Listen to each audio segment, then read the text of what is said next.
ciyaaraha koobka nabadda iyo isdhexgalka degmooyinka gobolka Sanaag oo maalmihii u dambeeyayba ka socday magaalada madaxda gobolka Sanaag ee Ceerigaabo ayaa lagu soo gabagabeeyay halkaasi. ciyaarahan oo maalmihii ay soconayeen ka dhacay garoonka kubadda cagta Daale Stadium ee magaalada Ceerigaabo ayna ka soo qayb galeen kooxaha ka kala socday degmooyinka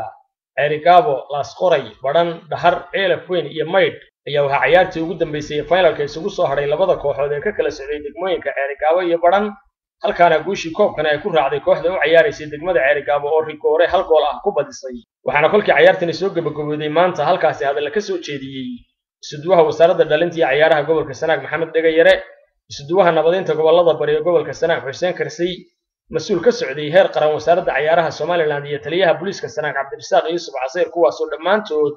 halka uga mahad celiyay dhalinyaradii iyo taageerayaashoodii degmooyinka ee ciyaarahan soo dhexmarayeen. mas'uuliyiinta wasaaradda dhalinta iyo ciyaaraha, ciidanka ammaanka iyo cid kastoo gacan ka geysatay suurtagalnimada qabsoomidda koobkan ee magaalada Ceerigaabo. runtii aad iyo aad ayaan ugu mahad celinayaa lixdii kooxood ee ka soo qayb galay koobka, afartii kooxood ee isugu soo baxay semifinalka iyo ugu dambeynta labada kooxood ee ku ciyaaraya labada magaalo ee Ceerigaabo iyo Badhan oo maanta ku kala hadaafay ayna ku guuleysatay koobkii kooxda magaalada Ceerigaabo aad baan ugu hambalyeeynaya. ugu dambeyntiina maayarada degmooyinka Ceerigaabo iyo Badhan ee koobkan ku tartamayay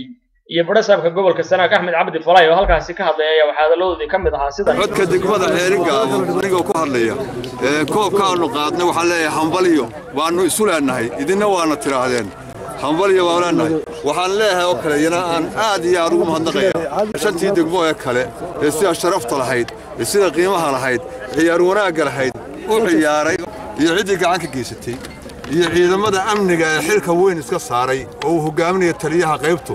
أمبليا عرقاوة. دقمون كويس مد تيجا دابا تيجا تويه مرضانو قول بدي عروان كي قاضينا وش بركة أنا هالسنة دمان كسوقي بقلياشي